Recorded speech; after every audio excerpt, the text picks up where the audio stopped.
오늘 저희에게 주시는 하나님 말씀 고린도전서 15장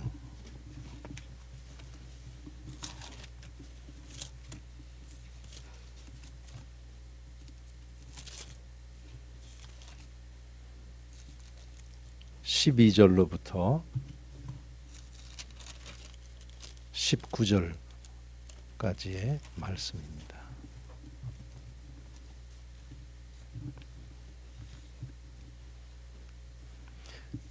제가 받들어 읽겠습니다. 그리스도께서 죽은 자 가운데서 다시 살아나셨다 전파되었거늘 너희 중에서 어떤 사람들은 어찌하여 죽은 자 가운데서 부활이 없다 하느냐. 만일 죽은 자의 부활이 없으면 그리스도도 다시 살아나지 못하셨으리라. 그리스도께서 만일 다시 살아나지 못하셨으면 우리가 전파하는 것도 헛것이요 또 너희 믿음도 헛것이며 또 우리가 하나님의 거짓 증인으로 발견되리니 우리가 하나님이 그리스도를 다시 살리셨다고 증언하였습니다.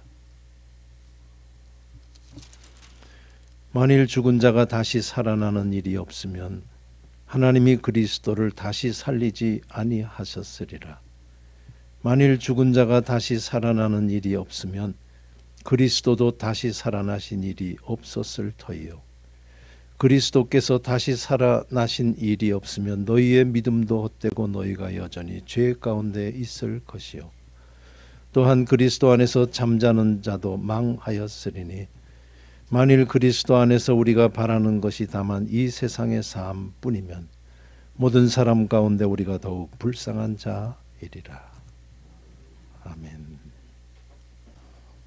부활절 예배를 드리시는 우리 성도님들 매일매일의 삶에서 이 부활의 신앙이 더욱 뚜렷해지기를 바라고 어떤 일을 겪더라도 그 부활 소망으로 늘 승리하는 삶을 살다가 주님 앞에 가기를 주의 이름으로 소원합니다.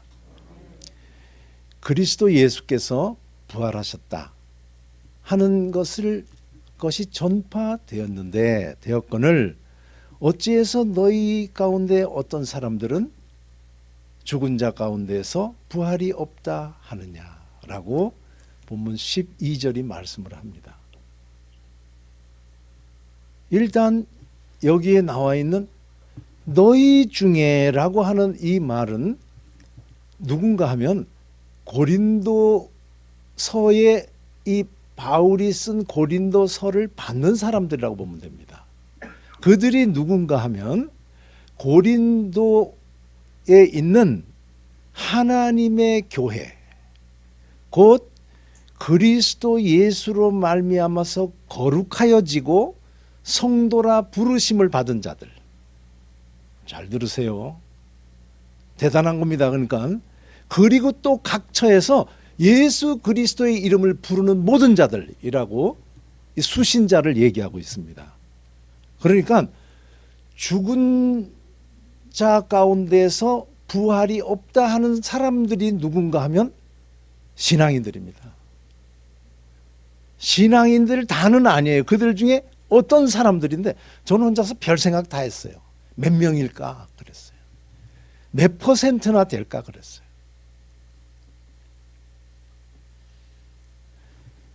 그리스도 예수께서 죽은 자 가운데서 부활하셨다 함이 전파되었음에도 불구하고 라고 할 때 전파되었음이라고 하는 얘기는요, 다르게 이렇게 얘기를 하면 너희가 들었는데도 라는 뜻입니다.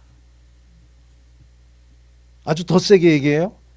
그리스도 예수가 죽은 자 가운데서 부활했다는 것을 너희가 믿는데도 불구하고 왜 죽은 자 가운데서 다시 사는 부활이 없다고 하느냐, 이렇게도 말할 수 있다는 거죠. 그러니까 제가 고민했던 것은 뭔가 하면은 죽은 자 가운데에서 다시 사는 부활은 없어 라고 말하는 사람들이 예수의 부활도 부인했을까? 라는 질문이에요. 답을 저는 찾았어요. 찾았는데도 어려워요. 그러니까 이 죽은 자 가운데서 신앙인들인데도 죽은 자 가운데서 부활이 없다라고 하는 사람들이 누군가 하면 있죠. 그런 사람. 좀 세련된 사람들. 아유, 나는 그냥 예수 믿고 그냥 이렇게 사는 것만 해도 감사해. 부활 같은 건 난 몰라도 돼. 라고 얘기하는 세련된 신앙인들이 있습니다. 못 봤어요? 대놓고 얘기하는 사람 많습니다. 제가 그냥 좋게 세련된 그래요. 그런데 그런 마음을 가지고 있고 그렇게 말도 하면서도 그리스도의 부활 그건 못 믿겠어 라고 하는 신앙인은 만나봤어요? 이건 대단한 용기가 있어야 될 거예요. 커밍아웃 이거 어려워요. 지금 20세기, 21세기를 사는데 신앙과 신학의 자유가 있다라고 하는 독일 신학대학의 어느 교수가 이 부분을 얘기했어요. 그것도 신약 공부한 분이 자기는 부활에 대해서 독일의 학문의 자유가 있는 독일 대학에서 그 말했다고. 그 사람은 그 이후부터 박사 과정생을 가르치지 못하겠어요. 유명한 신학자예요. 그래가지고선 전 세계 신약학을 하는 전공하는 전 세계 사람들이 다 서명해서 탄원을 했어요. 독일 대학, 독일 그 교회 본부에까지도 받아들여지지 않았어요. 그러더니 꽤 됐습니다. 한 20년, 15년쯤 된 후에 우리나라에도 그분이 알려주면서 그분을 현대판 유다라고 그랬어요. 우리나라 신문 어디에 있어요? 말 안 하는 게 낫지. 죽은 자, 나 죽은 사람이 사는 건 난 못 믿겠어. 신앙인들도 말하는 사람이 있을 수 있어요. 근데 예수의 부활까지는 얘기를 안 하는데 오늘 사도 바울이 거기에 대해서 얘기를 해줘요. 만일에 죽은 자 가운데에서 다시 사는 것이 없으면 예수 그리스도도 다시 살지 못하였으리라. 여기서 맨 앞에 말이 만일이에요. 만일. 이 본문 8개 절에 만일이 5번 나와요. 그러니까 가정하는 겁니다. 그러니까 만일 죽은 자 가운데서 다시 사는 일이 없으면 그리스도도 다시 살지 못했지. 이 말을 잘못 읽을 수 있습니다. 어떻게 읽냐면 여러분들 이렇게 읽을 수 있어요. 죽은 자 가운데서 우리 주님이 부활하신 걸 보니까 죽은 자 가운데 사람이 사네. 그러면 결국엔 죽은 자 가운데서 사는 일이 있으니 그분도 살았지. 이렇게 읽을 수 있죠 지금. 그러니까 죽은 자 가운데서 살아난다라는 무엇이 있었으니 우리 주님도 살았겠지 뭐 이 소리입니다. 이렇게 보여요. 만일. 근데 그렇게 보면 안 됩니다. 그렇게 보면 안 돼요. 여기는 이거 완전히 바꿔야 돼요. 무슨 뜻인가? 만일 죽은 자 가운데서 다시 사는 일이 없다면 그리스도가 다시 산 거 아니야. 같은 말이 다르게 얘기해요. 이렇게 얘기할게요. 죽은 자 가운데서 다시 사는 일이 없다고? 그럼 그리스도도 안 살았겠네. 이겁니다. 자기가 예수 그리스도의 부활은 난 못 믿겠어라는 말을 안 하면서 죽은 자 가운데 부활은 없어. 그리스도 얘기는 안 하는. 죽은 자 가운데 부활은 예수 그리스도 부활 안 했겠네. 이 소리입니다. 아시겠어요? 그 부분은 아주 반대로 하시면 안 됩니다. 이 죽은 자 가운데 살아나는 법칙이 있으니 그리스도도 살았겠지 뭐 이런 말이 아니고 그리스도에 대해서는 부활에 대해서 말을 안 하면서 죽은 자 가운데서 부활하는 일은 없어라고 말하는 그 사람들 말대로 한다면 예수 그리스도 부활했다라는 것도 고백하면 안 되겠네 이 소리입니다. 지금. 하나 안 하나 같아요. 이렇게 해도 됩니다. 어디 가서 써먹어도 돼요. 나는 예수 그리스도의 부활을 믿지만 우리 사람들이 다시 산다는 건 믿지 못해. 그게 그 소리야. 그렇게 하시라는 거예요. 전달 잘 됐습니까? 결국에는 죽은 자 가운데서 다시 살아난 일이 없어 하는 자들은 그리스도가 다시 살아났다는 걸 안 믿는 거야. 그 소리입니다. 안 믿으면 믿음도 헛고 몇 가지가 나옵니다. 우리가 증언하는 것도 거짓이고 헛것이고 증언한 우리는 거짓 증인이 되는 것이고 믿음도 헛것이래요.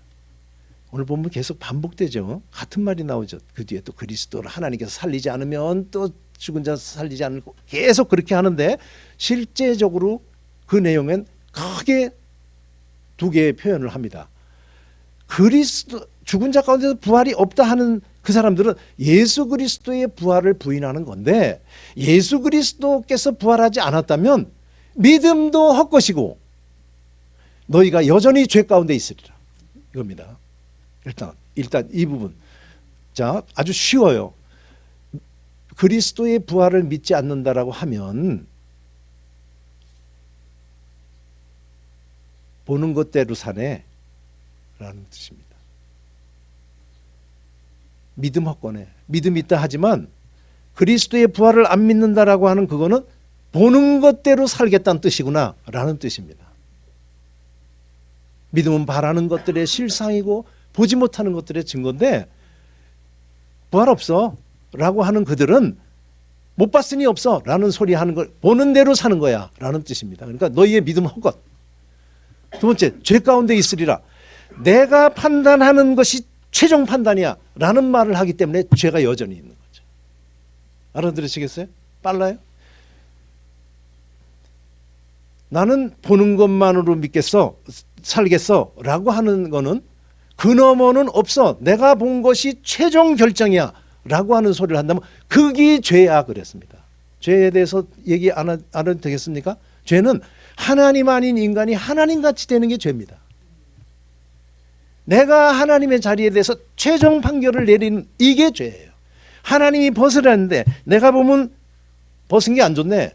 에덴 동산에 두 뜻이 있을 때 에덴 동산에서 인간은 더 살 수 없었듯이 하나님의 판단 말고 내가 하는 판단이 최종 판결이야 라고 얘기하는 보는 대로 사는 자들은 죄가 여전히 있는 거야 라는 뜻입니다.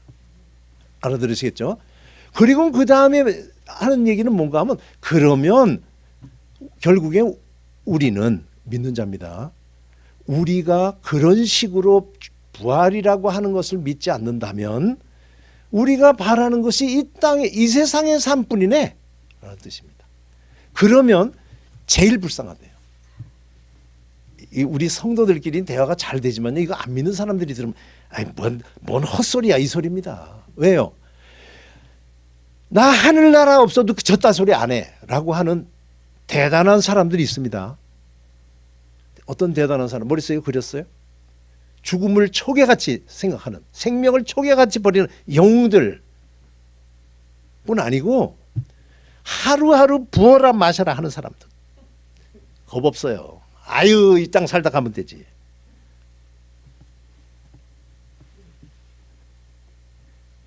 여기 사도 바울을 대입을 하고 싶은 마음이 자꾸 드는데 사도 바울의 저 뒤에 오늘 말씀은 58절까지 있습니다. 15장이 문제도 많고 탈도 많은 이 고린도 교회에 첫 번째로 보낸 편지의 16장 중에 16장 16장은 인사라고 하면 15장이 끝이에요. 15장 끝을 부활로 끝을 내고 있는데 58절로 돼 있어요. 58절 내용에서 사도 바울이 이 말을 하는 이유 중에 하나는 얼른 볼 수 있어요. 왜냐? 나는 매일 죽노라 그랬어요. 내일이 없고 이 세상이 전체라고 하면은 그냥 부어라 마시라 하는 천박한 식으로 하면서도 담대하게 사는 사람들이 있는가 하면은 내 자기 값이 높아가지고 무서워. 나 죽기 싫어. 이 소리 안 하고 저벅저벅 가는 사람까지 이 순서에 이 땅을 전체로 살아가는 사람들이 많이 있다는 거예요. 그래도 그 사람들 우린 불쌍해. 이런 소리 안 하고 가는데 예수 믿는다고 하면서 이런 불쌍한 하고 뭐 한 소리 들을 소리예요. 우리가 내가 에베소에서 무슨 맹수하고 싸운 게 뭔 의미가 있어 뭐 이렇게 얘기를 하는데 오늘 말씀에서 찾는 게 오히려 낫습니다. 왜 우리가 제일 불쌍한가? 예수를 그리스도라고 고백하며 그 소리는 예수로 인해서 우리가 새 생명을 얻고 죄에서 자유함을 얻었습니다 라고 하는 것을 고백하는 것과 같은 거거든요. 그런데 죽은 자 가운데서 다시 사는 것이 없다라고 하는 자들이라면 예수의 부활도 안 믿는다는 것이고, 부활도 안 믿으면 믿음도 없고 죄는 여전히 있기 때문에 가장 불쌍한 자예요. 입으로는 구원을 받았습니다 하는데 구원과 전혀 관계없는 삶을 살게 되는 이것이 가장 불쌍한 자라는 뜻입니다. 이해하시겠어요? 오늘 말씀 기독교가 무엇인가를 가르쳐줍니다. 그런데 제일 먼저 저는 오늘 제목을 잘 보시기 바라요. 오늘 말씀 제목을 뭐라 했냐면요, 어찌하여 부활이 없다 하느냐 그랬어요. 이 질문이 중요합니다. 왜 부활이 없다고 그래요? 지금까지 제가 말씀드렸어요. 사실은 내용이. 왜 부활이 없다고 그래요? 죽음밖에 본 것이 없기 때문에. 그거는 제가 약과예요. 이렇게 얘기하는 건. 저 뒤에 가면 사도 바울이 58절까지 가면 뭐라고 얘기하는가 하면요, 사망아 네가 이기는 것이 무엇이고 사망아 네가 쏘는 것이 무엇이냐 그래요. 사망이 이렇게 한대요. 예수를 그리스도라고 고백하면서도 부활은 믿을 수가 없어라고 하는 그 생각을 하게 되는 이유는 사망이 한대요. 사망이 움직입니다. 지금 여기 본문에서는. 본문 뒤를 집에 가서 잘 보세요. 사망을 뭐라고 표현하는가 하면 나중에 모든 원수들을 무릎 꿇릴 때 맨 마지막에 멸망될 우리 인류의 원수는 사망이라 그랬어요. 사망이 한대요. 사망이 움직입니다. 그러니까 우리 오늘부터 막 사망이 보이는 그것보다 실제 사망은 그렇게 우리에게 계속적으로 영향을 준다는 얘기죠.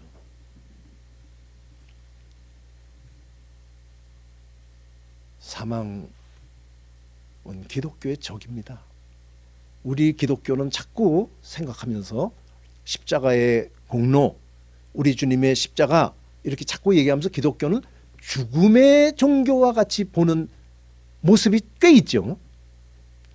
그런데 오늘 말씀하시면 부활 없으면 땡이래요. 부활 없으면 뭐가 땡이에요? 예수 그리스도의 십자가도 땡이에요. 땡이라는 말 알아들으세요? 왜 땡인지? 사도 바울 보시면 돼요. 사도 바울은 예수를 죽어 마땅한 자라 그랬어요. 그리고 그 예수를 전하는 자들은 잡아서 족쳐야 돼. 남녀를 물어나고 잡아야 돼. 라고 하면서 서슬이 퍼렸던 사람이에요. 오늘 이 말을 썼던 이 사도 바울은, 이 오늘의 고린도서를 쓰는 그는 부활한 주님을 보고 나서 이렇게 바뀌었죠. 부활 전에는 예수 십자가에서 아무런 영향을 못 받았어요. 부활 없으면 예수의 십자가는 아무 의미 없습니다. 이게 너무 센가? 네네, 아무 영향 못 줬어요. 부활이 있으므로 그 모든 내용들이 구원의 사역이었구나 라고 하는 것이 드러났지, 부활 없으면 아무 의미 없다라고 하는 것은 우리 사도 바울의 삶을 보시면 돼요. 이걸 보고 그는 완전히 바뀌어서 이런 글을 쓰게 됐다라고 하는 거죠. 그러니까 오늘 제가 이렇게 말씀을 드릴게요. 기독교는 뭐냐? 죽음의 종교가 아니고 살고 또 사는 종교예요. 계속 사는 종교. 기독교는 죽는 종교가 아니에요. 사는 종교. 오늘 이 말씀에서 제목을 이렇게 잡은 게, 제가 이렇게 마음 편하게 말씀드릴게요. 맨 마지막에 멸망당할 원수는 사망이라 라고 말한 것이 뭐를 얘기하는가 하면, 사망은 주님의 마지막 날까지 끝까지 우리 인생 가운데 역사한다는 뜻입니다. 그 말이 무슨 말이냐? 오늘 우리 주님 부활하셨습니다. 할렐루야. 우리 김태봉 장로님 예수 부활, 내 부활. 아유, 저는 그냥 오늘 말씀 준비하면서 생각했거든요. 오늘 말씀은 그겁니다. 잠자는 자들 중에서 첫 열매가 되죠. 이게 강조가, 이게 시작이라는 거예요. 그전에는 없었던 새로운 죽음 뒤에 또 생명이 있다라고 하는 것을 시작하는 첫 발걸음이고 그 뒤를 우리 줄줄 쫓아가는 거기 때문에 제가 오늘은 예수님 부활하셨습니다 인사한 다음에 우리도 부활합니다. 이 고린도에 있는 어떤 사람들 말고 라고 얘기하려고 그랬는데 장로님 딱 들어오시면서 7자로 줄여버렸어요. 예수 부활, 내 부활. 자, 우리 현실적으로 가셔야 됩니다. 이 어찌하여 부활이 없다 하느냐라고 하는 이 질문은 야단치고 한 번으로 끝내서 몰랐어요 이렇게 하고 끝나는 질문이 아니고 사는 내내 계속 해야 되는 질문이라는 것, 사는 내내 어디 보냐라고 하는 환기를 시켜주는 질문이라고 해석하셔야 돼요. 왜냐, 우리 한 번 이렇게 하고도요, 죽음은 끊임없이 우리의 삶에 우리의 영혼 속에 계속적으로 역할을 해주고 있습니다. 부활로 그것을 맞상대하기에는 너무나 보는 것이 커요. 보이지 않는 건 감감무소식이고, 오늘 사도 바울이 막 만일 쓴 건 참 마음에 들어요. 왜냐하면 안 일어난 일이거든요. 사도 바울이 뭐 죽은 자들이 부활하는 것 얘기를 할 때 뭐 많이 본 사람 같지만 우리만큼 못 봤어요. 그런데 이것을 믿음으로 붙들고 가려고 한다면 끊임없이 우리를 보는 것이 전체로 보게 하면서 계속적으로 영향을 끼치는 이 사망에게 어찌해서 부활이 없다 해 라고 하며 다시금 죽은 자의 부활의 첫 열매가 되신 예수를 바라보게끔 하려고 하는 그런 질문이라고 하는 사실을 생각하시면서 사는 동안 단칼에 승부를 내려고 하지 않는 우리들 되기를 주의 이름으로 소원합니다. 결판 안 나요. 이거 그런 결판 안 난다는 제 말이 구원의 소리로 들리기 바랍니다. 무슨 말씀인지 전달이 안 됐어요. 반응이 없네. 이래 되겠나 하는 마음 가져서는 안 된다는 얘기예요. 부활의 기쁨, 부활의 능력 이렇게 하면서 또 어느 날 들어보면 그 어떤 사람들 같이 고린도 교회에 있는 어떤 사람 같은 이 모습을 볼 때 어찌해서 우리가 죽음만 보고 있어? 질문하며 다시금 일어나고 다시금 일어나게끔 하는 구원의 메시지라고 하는 것을 받으시면서 실질적인 신앙생활하는 우리들 되기를 주의 이름으로 소원합니다. 보는 것이 전체인데 우리가 무슨 수로 당해내겠어요. 그걸 다시 붙들고 가기 위해서 우리 하나님께서 이 말씀을 주셨어요. 그래서 제가 오늘 가능한 한 사도 바울 얘기를 안 하고 있어요. 사도 바울 같이 유일해적인 그런 놀라운 눈에 비늘 떨어지는 그런 체험을 한 사람만이 부활 얘기하는 것이 아니고 우리 모두가 똑같이 그런 단계의 삶을 살게 하기 위해서 하나님께서 이 말씀을 주셨기 때문에 이 말씀을 제가 전하는데, 그런데도 불구하고 사도 바울을 조금은 생각했어요. 야, 이러한 믿음의 길을 가면서도 보이는 것에 의해서 끝없이 영향을 받으며 사망 굴레에서 헤어나지 못하는 인생들에게 이 구원의 소식을 제대로 전하기 위해서 그가 대표적으로 아주 선명하게 이 부활을 체험하게 하셨나 보다 그렇게 했어요. 하나님께 감사하는 우리들 되길 바랍니다. 주 예수 그리스도로 이김을 주시는 우리 하나님께 감사합니다. 이 사도 바울이 그렇게 표현해요. 우리는 이긴 싸움을 싸우고 가는 겁니다. 보이는 것 때문에 일순간 흔들릴지라도 우리는 다시금 어찌하여 우리가 부활이 없다는 생각을 할 수 있어. 주님이 부활했는데 다시금 주님 부활 붙들면서 또 새 출발하면서 뒤돌아서 멀리 바라보면 영웅도 가지 못하고 휴머니스트 고상한 사람들도 가지 못한 의연한 부활의 능력과 소망 가운데서 사망 골짜기를 힘있게 걸어가는 삶을 내가 살았구나 라고 하면서 감동받는 그런 승리의 삶을 살아가는 저와 여러분 되시기를 진심으로 바라서 이 말씀을 전했습니다. 기도하겠습니다. 아버지 하나님, 막판 뒤집기에 명수이신 아버지 하나님, 생각도 못했는데 부활이라는 것은 생각도 못하고 무덤에 돌 막아놓으면 끝인 줄 알았는데 거기에 새로운 생명이 있다라고 하는 놀라운 역사를 일으키면서 한 번 놀라운 하나님의 능력만 보여준 것이 아니고 그 부활의 길을 내가 겪은 것과 같이 따라가며 기어이 사망 권세를 부활의 소망으로 이겨나가는 새 생명들을 만들기 위한 놀라운 역사인 것을 다시 한번 말씀 가운데 돌아보며 깨닫게 해주시는 그 하나님의 놀라운 법칙, 마음을 다해서 진심으로 감사드리오니 하나님 우리의 감사를 받아 주시옵소서. 여기까지 깨닫게 해주신 은혜를 감사드립니다. 여기에서 사장되지 않게 해주시고 사장될지라도 다시금 어찌해서 부활이 없다 해 있을 수가 없지 라고 하는 것으로 다시 일어나면서 사망 권세를 능히 물리친 주님의 뒤를 올곧이 따라가다가 주님 앞에 가는 우리 되게 해 주시옵소서. 예수님의 이름으로 기도하옵나이다.